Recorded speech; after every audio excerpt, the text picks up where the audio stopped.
मेरा पहला सवाल, ऐसी कौन सी चीज है जो ऊपर जाती है लेकिन कभी नीचे नहीं आती? मेरा दूसरा सवाल, मछली पानी में रहकर खुद पानी कब और किस वक्त पीती है? और मेरा तीसरा सवाल, दुनिया की सबसे कीमती चीज क्या है जो खरीदी नहीं जा सकती?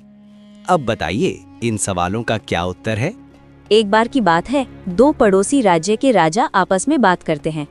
प्रताप सिंह, अगर आप मेरे इन 3 सवालों के जवाब दे सको तो हम मान लेंगे कि आप मुझसे भी कई ज्यादा बुद्धिमान और सर्वश्रेष्ठ राजा हैं, क्योंकि इन सवालों का जवाब एक बुद्धिमान और सर्वश्रेष्ठ राजा ही दे सकता है। हाँ विक्रम सिंह, पूछिए, हम आपके सारे सवालों के जवाब दे सकते हैं। पूछिए, वो कौन से 3 सवाल हैं? सोच लीजिए, अगर आप उन सवालों का जवाब ना दे पाए तो आपको मेरे सामने हार माननी पड़ेगी और आपको ये भी मानना होगा कि मैं ही सर्वश्रेष्ठ राजा हूँ, मैं ही सबसे बुद्धिमान हूँ। ठीक है? आप सवाल पूछिए। मेरा पहला सवाल, ऐसी कौन सी चीज है जो ऊपर जाती है लेकिन कभी नीचे नहीं आती? मेरा दूसरा सवाल, मछली पानी में रहकर खुद पानी कब और किस वक्त पीती है? और मेरा तीसरा सवाल, दुनिया की सबसे कीमती चीज क्या है जो खरीदी नहीं जा सकती? अब बताइए, इन सवालों का क्या उत्तर है? ये सारे सवाल सुनकर राजा प्रताप सिंह का चेहरा उतर जाता है। क्या हुआ महाराज प्रताप सिंह, आपको इन सवालों के उत्तर नहीं पता? कमाल की बात है, आप मेरे ठीक सवाल का भी जवाब नहीं दे पा रहे। माफ करना प्रताप सिंह, लेकिन हमें लगता है कि एक राजा को इतनी बुद्धि तो होनी चाहिए कि वो इन सवालों का जवाब दे पाए। अगर वो इन सवालों का जवाब नहीं दे पा रहा तो वो राजा ही किस काम का? हम आपके सारे सवालों का उत्तर देंगे, लेकिन हमें सोचने के लिए कुछ वक्त चाहिए ही होगा ना। हम इतने जल्दी आपके सवालों का जवाब कैसे दे सकते हैं? हाँ, क्यों नहीं। हम आपको 1 महीने का वक्त देते हैं। आप आराम से सोचिए और मेरे इन सवालों का जवाब दीजिएगा। हमें आपके जवाब का इंतजार रहेगा। लेकिन अगर 1 महीने के बाद भी आप मेरे प्रश्न का उत्तर नहीं दे पाए तो फिर आपको हमें सर्वश्रेष्ठ राजा मानना होगा। हमें मंजूर है। हमें खुद पर पूरा यकीन है कि हम आपके तीनों सवालों के जवाब 1 महीने के अंदर दे देंगे। ठीक है महाराज, हमें आपके उत्तर का इंतजार रहेगा। वैसे हमें तो नहीं लगता कि आप मेरे सवालों का उत्तर दे पाएंगे। फिर भी मैं 1 महीने का इंतजार कर लेता हूँ, क्योंकि मैं अच्छी तरह से जानता हूँ कि मैं ही सर्वश्रेष्ठ राजा हूँ। राजा की ये सारी बातें सुनकर प्रताप सिंह का खून खौल जाता है, लेकिन वो कुछ नहीं बोल पाता। विक्रम वहां से चला जाता है। उसके जाने के बाद प्रताप सिंह अपने मंत्री से बोलता है, मंत्री जी, गांव में ऐलान कर दीजिए कि जो कोई भी मेरे 3 सवालों का जवाब देगा, हम उसे 1000 सोने के सिक्के इनाम में देंगे। फिर पूरे गांव में ये बात फैल जाती है। लोगों में चर्चा होने लगती है। बहुत सारे लोग अपनी किस्मत आजमाने के लिए राजा के पास जाते हैं और राजा उनसे उन सवालों के जवाब पूछते हैं। लेकिन वो लोग सवाल सुनकर निराश हो जाते हैं, सवालों का जवाब नहीं दे पाते। राजा प्रताप सिंह बहुत क्रोधित हो जाते हैं और सोचते हैं, क्या हमारे राज्य में एक भी ऐसा बुद्धिमान व्यक्ति नहीं जो इन 3 सवालों के जवाब दे पाए? ये तो बहुत शर्म की बात है। मेरे पास अब कुछ ही दिनों का समय बचा है। अगर मैं ये 3 सवालों का जवाब विक्रम को नहीं दे पाया तो उसके सामने मुझे बहुत शर्मिंदा होना पड़ेगा। मेरा सर शर्म से झुक जाएगा और वो अपने आप को बहुत बुद्धिमान राजा समझने लगेगा। और तो और मुझे इस बात का ऐलान भी करना पड़ेगा कि वही सबसे बुद्धिमान और समझदार राजा है। हम ये कदापि नहीं होने दे सकते। उसे अपने आप पर बहुत घमंड है। हमें कुछ भी करके उसका घमंड तोड़ना ही होगा। और उसका घमंड उतारने के लिए हमें इन तीनों सवाल के सटीक और सही जवाब जानने ही होंगे। राजा बहुत गुस्से में होता है। वो अपने मंत्री को बुलाकर कहता है, क्या बात है मंत्री जी, आजकल कोई दरबार में क्यों नहीं आ रहा? क्या हमारे राज्य में किसी को भी इन सवालों का जवाब नहीं पता? नहीं महाराज, शुरू में तो काफी लोग आए, लेकिन अब कोई नहीं आ रहा। मुझे लगता है राज्य में किसी को इन सवालों के जवाब नहीं पता है। और महाराज, वो सवाल भी तो कितने अजीब हैं। ज़रूर कोई बहुत बुद्धिमान होगा, वही इन सवालों का जवाब दे पाएगा। महाराज, मुझे लगता है आपको हार मान लेनी चाहिए। राजा को मंत्री की ये बात सुन बहुत गुस्सा आता है। राजा, तुम्हारी हिम्मत कैसे हुई मुझसे ऐसी बात करने की? तुम्हारे कहने का मतलब क्या है कि हम बुद्धिमान नहीं हैं? वैसे मंत्री जी, तुम तो इतने दिनों तक मेरे साथ हो। हमारे राज्य पर कभी कोई मुसीबत आती है तो तुम हमें सही सलाह देते हो। बुद्धि तो तुम्हारे पास भी बहुत है, फिर तुम इन सवालों के जवाब क्यों नहीं दे सकते? महाराज, मैं इन सवालों का जवाब कैसे दे सकता हूँ? क्यों नहीं दे सकते?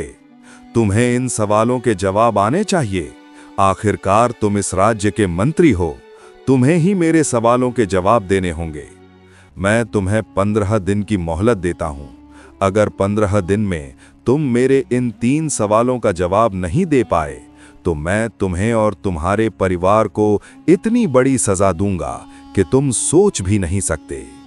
ऐसा मत कीजिए महाराज, मैं माफ़ी चाहता हूँ। अगर मैंने कुछ गलत बोल दिया हो तो मुझे माफ़ कर दीजिए, लेकिन ऐसा मत कीजिए, मैं इन सवालों का जवाब नहीं दे पाऊंगा।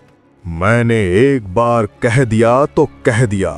मुझे तुमसे ही इन सवालों के जवाब चाहिए। कुछ भी करो, दिन रात एक करो, लेकिन मेरे इन सवालों का जवाब ढूंढ कर लाओ, वरना तुम्हारी और तुम्हारे परिवार की खैर नहीं। अब जाओ यहाँ से। अब तुम मुझे अपना मुंह तभी दिखाना जब तुम्हें मेरे सवालों के जवाब मिल जाएंगे।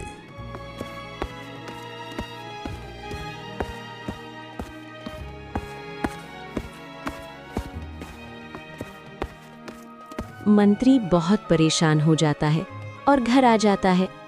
घर आने के बाद उसकी पत्नी उससे पूछती है, क्या बात है जी, बहुत परेशान दिखाई दे रहे हैं? मंत्री अहंग अपनी पत्नी को पूरी बात बताता है। उसकी पत्नी ये सुन बहुत घबरा जाती है। हे राम, ये क्या हो गया? ये बिन बुलाए मुसीबत हमारे गले आकर पड़ गई। हमने तो कुछ किया भी नहीं। महाराज को ऐसा नहीं करना चाहिए था। वो अपनी इज्जत बचाने के लिए हमारे परिवार को दाव पर लगा रहे हैं। वो अच्छे से जानते हैं कि वो इन सवालों का जवाब नहीं दे पाएंगे, इसलिए उन्होंने जानबूझकर आपसे जवाब मांगा है। उन्हें उनकी इज्जत इतनी प्यारी है कि उसके लिए उन्हें अपने मंत्री के परिवार तक की परवाह नहीं की। तुम नहीं जानती जानकी, महाराज कुछ भी कर सकते हैं। मैं उनको अच्छी तरह से जानता हूँ। मैं उनके साथ बहुत दिनों से रह रहा हूँ। जहाँ तक मैं उन्हें जानता हूँ, वो हमें फांसी भी दे सकते हैं। अगर मैं उनके सवालों का ना जवाब दे पाया तो बहुत बड़ा अनर्थ हो जाएगा। वो हमारे परिवार को नहीं छोड़ेंगे। उन्होंने मुझे धमकी दी है। अब हम क्या करेंगे? कुछ सोचा है? नहीं जानकी, हम कुछ नहीं कर सकते। अब हमारे हाथ में कुछ नहीं है। मैं इन सवालों का जवाब कभी नहीं दे पाऊंगा। अब जो होगा वो देखा जाएगा। जैसे भगवान की इच्छा होगी वही होगा। जानकी, तुम एक काम करो, हमारे बेटे को यहाँ से कहीं दूर भेज दो। हमारा क्या है, हमारी तो उम्र हो चली है, लेकिन हमारा बेटा अभी जवान है, उसकी शादी भी नहीं हुई है। अगर वो यहाँ रहा तो महाराज उसे भी सज़ा देंगे। हमें जो सज़ा मिलेगी हम भुगत लेंगे, लेकिन हमारा बेटा उस समय यहाँ नहीं रहना चाहिए। हम उसे कहीं दूर भेज देते हैं। फिर चाहे महाराज हमें मार ही क्यों न डालें, हमारा बेटा तो जीवित रहेगा। तभी वहाँ पर मंत्री का बेटा अभय आ जाता है। फिर मंत्री और जानकी मिलकर उसे सारी बात बताते हैं। तो अभय बोलता है, पिताजी, आप तो बहुत बुद्धिमान हो। आपने एक नहीं कई बार इस राज्य के लिए फैसले लिए हैं, फिर आप कैसे हार मान सकते हो? बेटा, राजा ने सवाल ही कुछ ऐसे पूछे हैं जो अजीबोगरीब हैं, जिनका उत्तर मेरे पास नहीं है। उनका सवाल है कि मछली पानी में रहकर खुद पानी कब पीती है, और दूसरा सवाल, वो कौन सी ऐसी चीज़ है जो ऊपर तो जाती है लेकिन नीचे नहीं, और उनका तीसरा सवाल है, दुनिया की सबसे कीमती चीज़ क्या है जो खरीदी नहीं जा सकती। अब तुम ही बताओ बेटा, मैं इन सब सवालों के क्या जवाब दूं? ये सवाल ही कितने अजीब हैं। हाँ पिताजी, ये कैसे सवाल हैं? इतने अजीब सवाल तो मैंने आज तक कहीं नहीं सुने। भला कोई आदमी इनका जवाब कैसे बता सकता है? मछली तो हर समय पानी में ही रहती है, तो कोई ये कैसे बता सकता है कि वो पानी कब पीती है? बाकी के 2 सवाल भी बहुत ही अजीब हैं। पिताजी, ये तो सरासर अन्याय है, ये सही नहीं है। महाराजा को ये सब नहीं करना चाहिए। आखिर इसमें आपकी क्या गलती है? और पिताजी, मैं आप दोनों को छोड़कर कहीं नहीं जाऊंगा, चाहे महाराज मुझे सजा क्यों ना सुना दे। मुझे मंजूर है, मैं आप दोनों के साथ ही रहूंगा। नहीं मेरे बच्चे, हमारी बात समझने की कोशिश कर। तू यहाँ से कहीं दूर चला जा। और मेरे बेटे, अपनी पहचान छुपा लेना। किसी को अपनी पहचान मत बताना कि तुम कौन हो और किसके बेटे हो, नहीं तो राजा के आदमी तुम्हें ढूंढ लेंगे। हमारी फिक्र मत कर बेटा, हमारा जो नसीब में होगा वही होगा, हमें मंजूर है। आप दोनों कैसी बात कर रहे हो? मैं आप दोनों को छोड़कर कहीं नहीं जा सकता। आखिर आप दोनों मेरे माता पिता हो। मैं आपको छोड़कर नहीं रह सकता। चाहे कुछ भी हो जाए, मैं यहाँ से कहीं नहीं जाऊंगा। बेटा, शायद किस्मत यही चाहती है कि तू यहाँ से कहीं दूर चला जाए। मेरे बच्चे, ये भी तो हो सकता है ना, तुझे बाहर रहकर शायद इन सब सवालों के जवाब मिल जाएं। अगर ऐसा हुआ तो तू उसी दिन लौट आना बेटा। लेकिन अगर तुझे इन सब सवालों के जवाब ना मिल पाए तो तू कभी यहाँ मुड़कर मत देखना। कभी किसी को हमारे बारे में या खुद के बारे में सच मत बताना कि तू कौन है, वरना राजा तुझे भी मार डाले। दोनों मिलकर अभय को वहां से भेज देते हैं। अभय गांव छोड़कर बहुत ही उदास मन से वहां से निकल पड़ता है।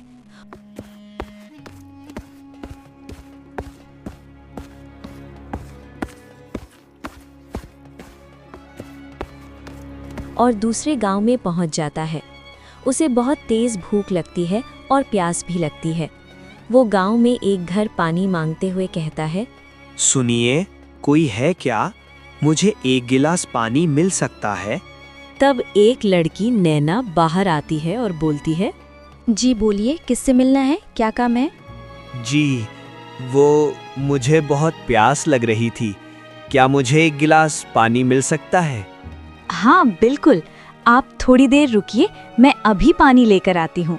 तभी अभय उससे पूछता है, जी रुकिए, मुझे एक बात बताइए कि आपकी शादी हो चुकी है?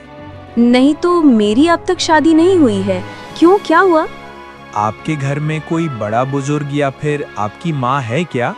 मेरी माँ तो नहीं है, पिताजी बाहर गए हैं, आते ही होंगे। क्यों, क्या बात है?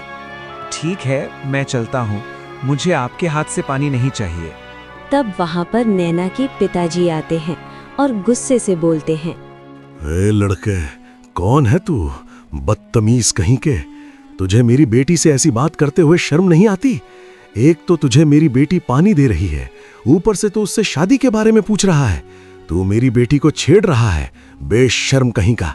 चला जा यहाँ से, अगर दोबारा यहाँ दिखा तो तेरी टांगे तोड़ कर रख दूंगा।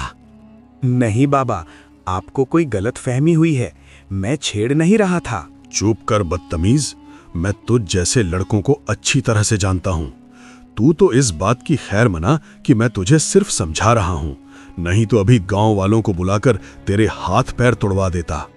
अब जल्दी से निकल ले यहाँ से, वरना तेरी खैर नहीं। अभय वहाँ से चला जाता है। नैना उस बारे में सोचती है, वो लड़का कोई साधारण लड़का नहीं था। पिताजी को जरूर कुछ गलतफहमी हुई है।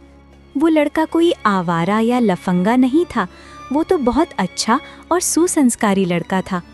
अब मुझे समझ आ रहा है कि उसने मुझसे ऐसा क्यों पूछा, क्योंकि वो लड़का इतना संस्कारी है कि बिन बिहाई लड़की के हाथ का वो पानी तक नहीं पीता। ये उसके संस्कार थे, इसीलिए उसने मुझसे घर में किसी बुजुर्ग या फिर मेरी माँ के बारे में पूछा। पिताजी ने उसे बहुत भला बुरा कहा, ये नहीं होना चाहिए था। उसे कितना बुरा लगा होगा। थोड़ी देर बाद नैना अपने पिताजी से कहती है, पिताजी, आपने उस लड़के से ऐसी बात करके गलत किया। आपको गलतफहमी हुई थी। दरअसल वो लड़का मुझे छेड़ नहीं रहा था, वो तो सिर्फ पानी मांगने आया था। पिताजी, वो लड़का कोई साधारण नहीं, कोई आवारा या लफंगा नहीं है। जरूर किसी अच्छे घर का एक संस्कारी लड़का है। पानी मांगते समय उसने मुझे घर में किसी बुजुर्ग के बारे में इसलिए पूछा था क्योंकि वो मेरे हाथ से पानी नहीं लेना चाहता था।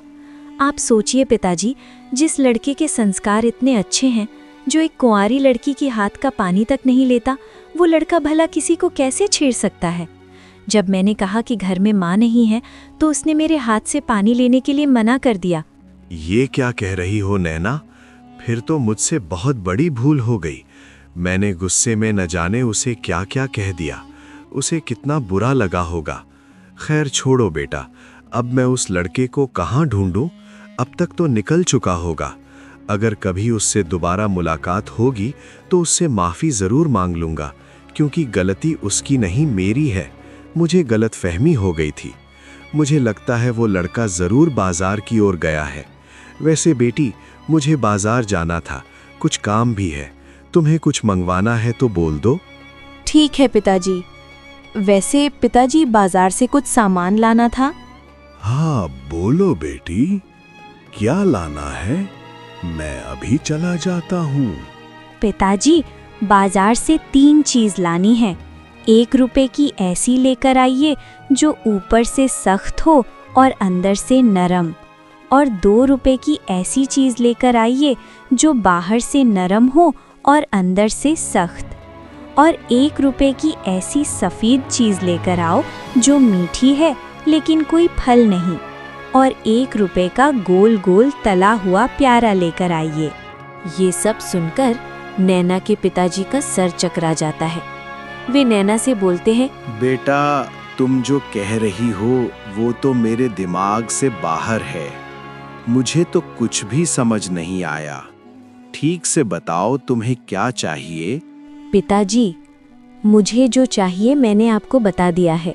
अब आप बाजार जाइए और ये चीज़ खरीद कर लेकर आइए जो मैंने कहा है। आप बाजार में दुकानदार को यही कहिएगा, वो आपको सारी चीज़ दे देगा। क्या उसे ये सारी चीज समझ में आ जाएगी? हाँ पिताजी, अगर उसके पास दिमाग होगा तो ज़रूर समझ आ जाएगी। आप जाइए।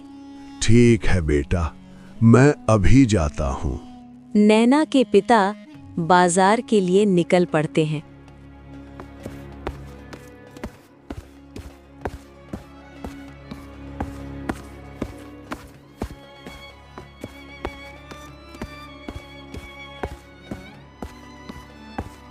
एक दुकानदार से कहते हैं, सुनो भाई, 2 रुपए की ऐसी चीज दीजिए जो ऊपर से सख्त हो और अंदर से नरम हो, और 2 रुपए की ऐसी चीज दीजिए जो बाहर से नरम हो और अंदर से सख्त हो, और 1 रुपए की ऐसी सफेद चीज दीजिए जो मीठी है लेकिन कोई फल नहीं, और 1 रुपए का गोल गोल तला हुआ प्यारा दे दो।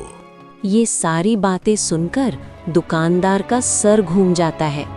ये क्या बोल रहे हो? नरम, कड़क, सफेद चीज, ये सब क्या है? मुझे तो कुछ भी समझ में नहीं आ रहा।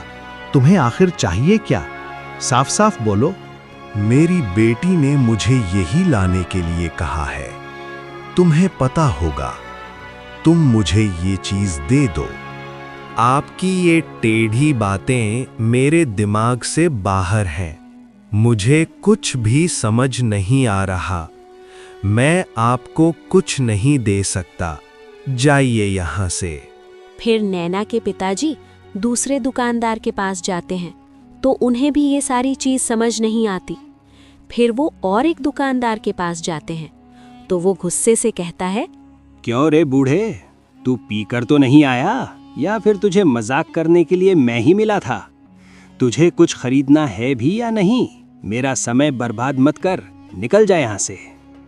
वो दुकानदार उसे वहाँ से भगा देता है। फिर रास्ते में उसकी मुलाकात अभय से होती है। वो अभय को देख बहुत खुश हो जाता है और उसे कहता है, अच्छा हुआ बेटे, तुम मुझे यहीं मिल गए। मुझसे बहुत बड़ी गलती हो गई। मैंने अनजाने में तुम्हें बहुत कुछ सुना दिया। दरअसल मुझे पूरी बात पता ही नहीं थी और मैं तुम्हें समझ ही नहीं पाया।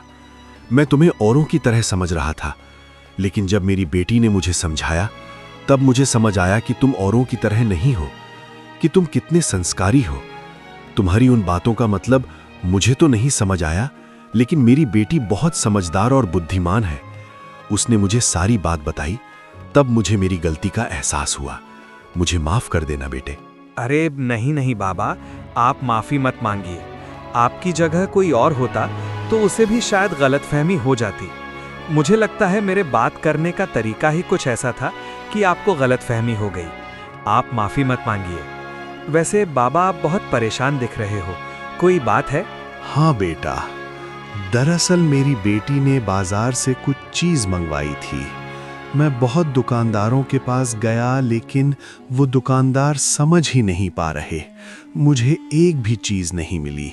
मुझे बताइए, शायद मैं आपकी कुछ मदद कर पाऊं। नैना के पिताजी अभय को उन चीजों के बारे में बताते हैं तो अभय सोचता है, सचमुच ये लड़की तो बहुत बुद्धिमान है। लगता है उसने किसी की परीक्षा लेने के लिए ये सब किया है।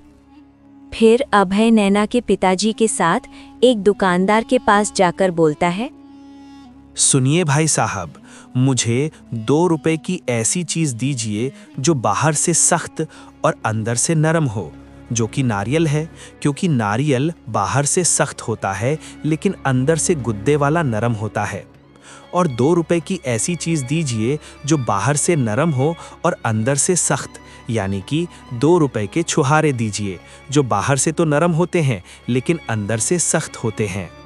और 1 रुपए की ऐसी मीठी चीज दीजिए जो फल नहीं है लेकिन मीठी होती है, वो है चीनी। 1 रुपए की चीनी दे दीजिए। ये सारी बातें सुनकर नैना के पिताजी भी दंग रह जाते हैं। अब समझ में आया, तो ये बात थी। तुम तो बहुत बुद्धिमान लड़के हो। ये सब बातें तो मेरी समझ में नहीं आई। इन बाबा को भी सीधे सीधे बोलना चाहिए था ना। ये सारी चीज इतने घुमा फिरा कर बोल रहे थे। मेरे तो कुछ समझ में नहीं आया।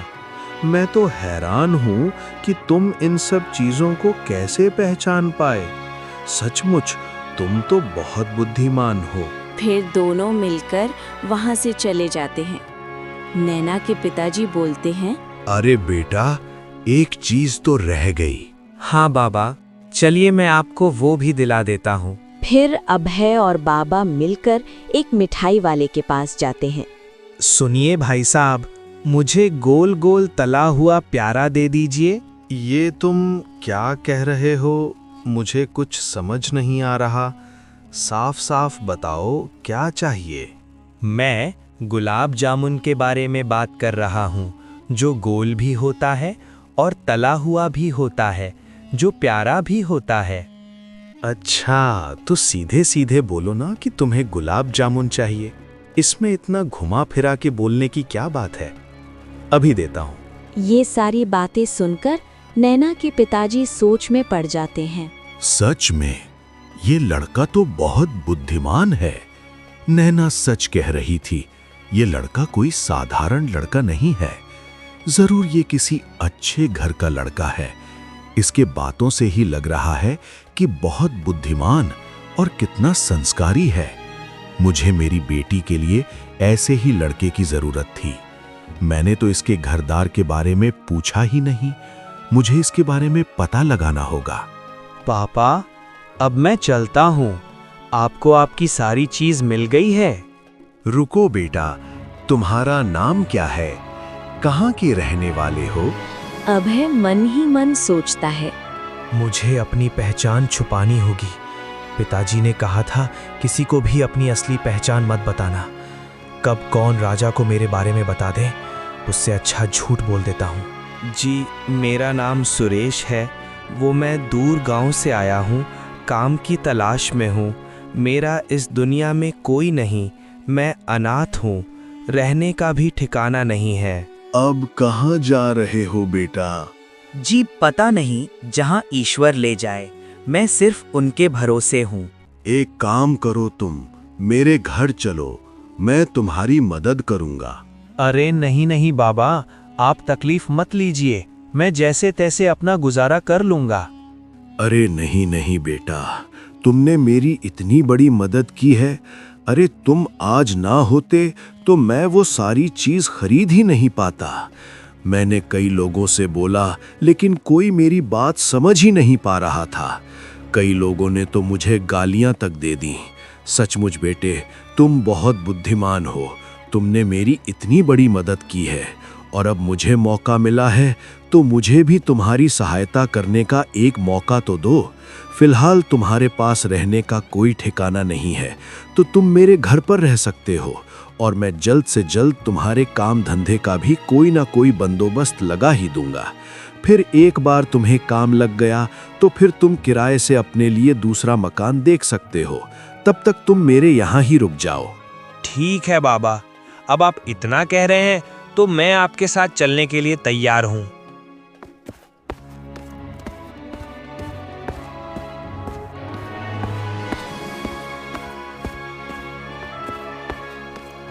फिर अभय उन बाबा के साथ उनके घर चला जाता है।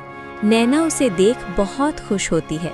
घर जाने के बाद नैना के पिताजी उसे बाजार की सारी बात बताते हैं। नैना और भी खुश हो जाती है। थोड़ी देर बाद ही नैना सोचती है, सचमुच ये लड़का कोई साधारण नहीं। मैंने जो सोचा था वही निकला। ये बहुत बुद्धिमान और अक्लमंद है, क्योंकि मैंने पिताजी को जानबूझकर पहेलियों में जो चीज़ बताई थी उसका उत्तर एक बुद्धिमान व्यक्ति ही दे सकता था। मुझे पता था कि इन सवालों का जवाब यही दे सकते थे, इसीलिए मैंने जानबूझकर पिताजी को बाजार भेजा था ताकि मैं इनका पता लगा सकूं। नैना अभय के बारे में सोच रही होती है। तभी उसके पिताजी वहां आ जाते हैं और उसे बोलते हैं, बेटा, मुझे तुझसे कुछ जरूरी बात करनी है। हाँ पिताजी, बोलिए ना, क्या बात है? बेटा, जब से मैं सुरेश से बाजार में मिला हूँ तब से मेरे मन में ख्याल आ रहा है। सुरेश बहुत अच्छा लड़का है और बहुत बुद्धिमान भी है। वो बिल्कुल तुम्हारी तरह है बेटा, लेकिन वो अनाथ है। उसके माता पिता नहीं हैं। वो तो काम की तलाश में यहाँ वहाँ भटक रहा है। मुझे लगता है तुम्हारे लिए सुरेश से अच्छा लड़का हो ही नहीं सकता, क्योंकि बेटी, मैं तुम्हें बचपन से जानता हूँ। मैं तुम में जितना दिमाग है, जितनी तुम बुद्धिमान हो, उतना ही सुरेश भी है। उसकी और तुम्हारी जोड़ी ठीक रहेगी। मैं तुम्हारी शादी सुरेश से करना चाहता हूँ। अब तुम बताओ, तुम्हारी क्या राय है? पिताजी, आपने बिल्कुल सही कहा। सुरेश सचमुच बहुत ही बुद्धिमान है। मैंने आपको जानबूझकर पहेली में वो चीज़ें मंगवाई थीं। मैं देखना चाहती थी कि सुरेश उन पहेलियों का उत्तर दे भी पाता है या नहीं, लेकिन उसने सभी पहेलियों के सटीक उत्तर दिए। मेरा भी यही सपना था कि मेरी शादी ऐसे ही किसी बुद्धिमान व्यक्ति से हो। मुझे कोई आपत्ति नहीं है पिताजी। ये तो बहुत अच्छी बात है बेटा। मैं अभी सुरेश से बात करता हूँ।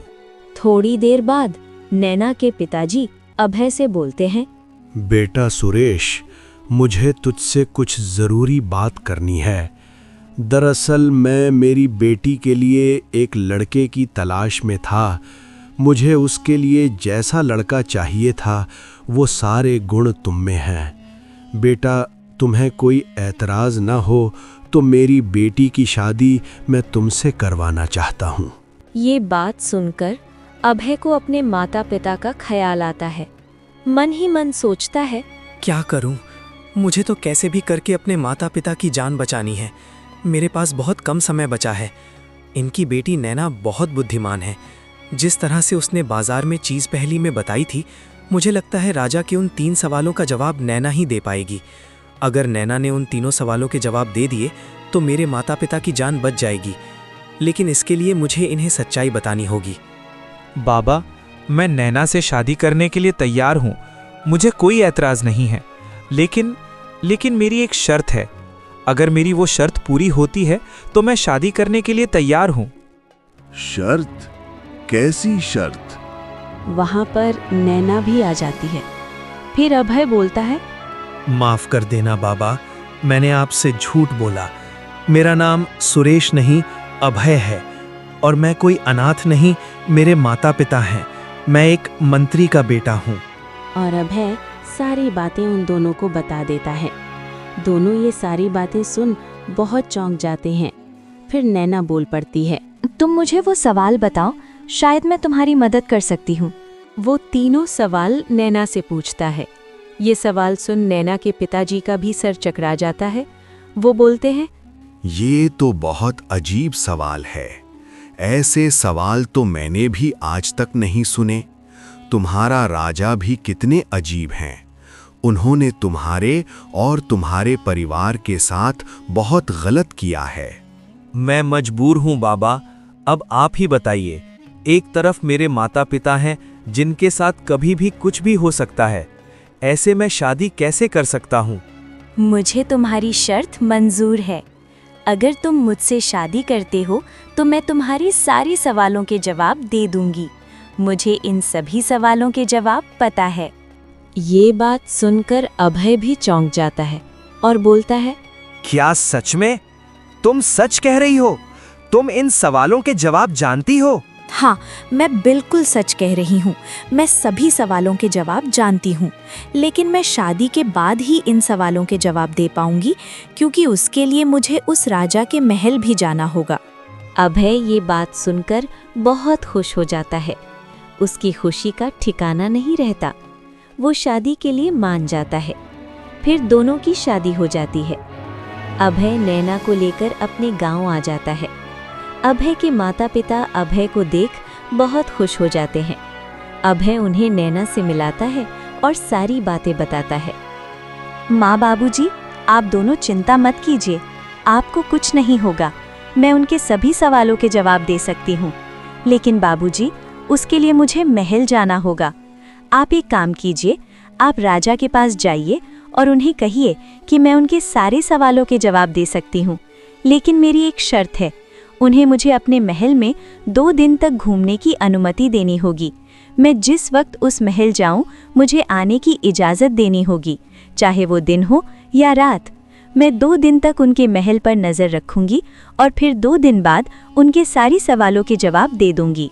ठीक है बेटा, मैं आज ही राजा के पास जाता हूँ और उन्हें सारी बात बताता हूँ।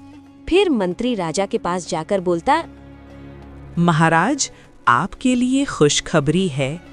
आपके सभी सवालों के जवाब आपको मिल जाएंगे। क्या तुम सच कह रहे हो? मुझे तो यकीन ही नहीं हो रहा। क्या तुमने मेरे सवालों के जवाब का पता लगा लिया? तो जल्दी बताओ, उन तीनों सवालों के जवाब क्या हैं? महाराज, मेरे पास आपके तीनों सवालों के जवाब नहीं हैं, लेकिन मेरी बहू के पास हैं। मेरी बहू को इन तीनों सवालों के जवाब पता हैं। तुम क्या कह रहे हो? तुम्हारी बहू? तुम्हारे बेटे की तो शादी अब तक नहीं हुई है।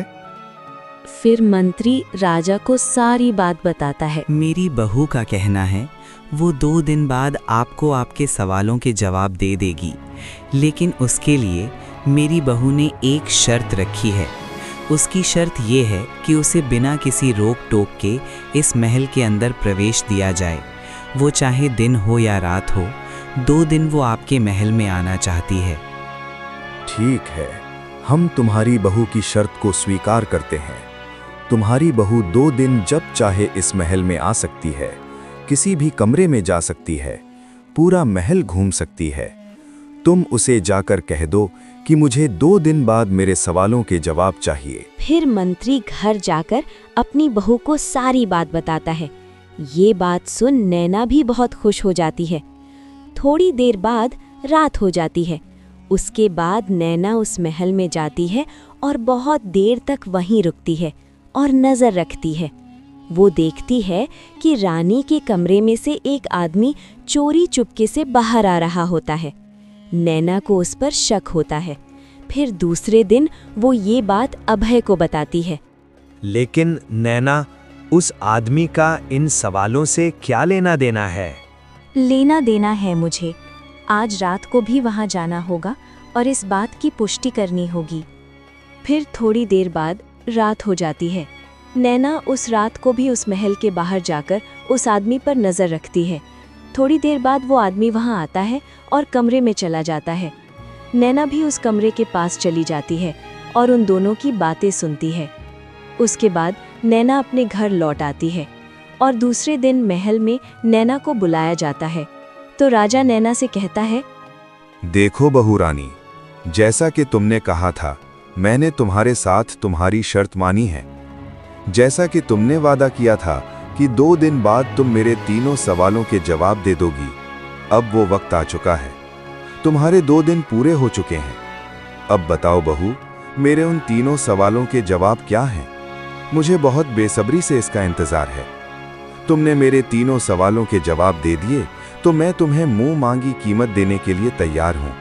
तुम जो चाहोगी तुम्हें वो सब मिलेगा। ठीक है महाराज, ध्यान से सुनिएगा। मैं आपके तीनों सवालों के जवाब देने जा रही हूँ। आपका पहला सवाल था कि ऐसी कौन सी चीज़ है जो ऊपर तो जाती है लेकिन नीचे नहीं आती। इसका जवाब है उम्र। उम्र ही ऐसी चीज़ है जो हमेशा बढ़ती है, कभी घटती नहीं। आपका अगला सवाल था कि दुनिया की ऐसी कौन सी कीमती चीज़ है जो खरीदी नहीं जा सकती। इसका उत्तर है वक्त। वक्त एक ऐसी चीज़ है जो सबसे कीमती होती है, लेकिन दुनिया का कोई भी अमीर से अमीर आदमी वक्त को खरीद नहीं सकता। वक्त किसी के भी हाथ में नहीं होता। आपका तीसरा सवाल ये था कि मछली पानी में रहकर किस वक्त पानी पीती है। इस सवाल का जवाब तो आपके महल में ही है। महाराज, आपके तीसरे सवाल का यही उत्तर है। अगर महल में रहते हुए आपको अपनी पत्नी के बारे में ये तक नहीं पता कि वो कब क्या करती है, फिर कोई आदमी ये कैसे बता सकता है कि मछली पानी में रहकर जल कब पीती है? ये सारी बातें सुनकर महाराज भी बहुत आश्चर्यचकित हो जाते हैं और नैना की प्रशंसा करते हुए बोलते हैं, शाबाश बहू रानी, तुमने बिल्कुल सही कहा। तुमने आज मेरी आंखें खोल दी, और तो और तुमने एक बहुत बड़े राज से पर्दा भी उठा दिया। अगर तुम ना होती तो पता नहीं मैं और कितने दिन बेवकूफ बना रहता। इस राज्य को तुम्हारी जैसी सोच और बुद्धिमान रानी की जरूरत है। मैं चाहता हूं कि आज के बाद अभय मेरी जगह ले ले और तुम एक महारानी की जगह ले लो, क्योंकि तुम दोनों इसके काबिल हो।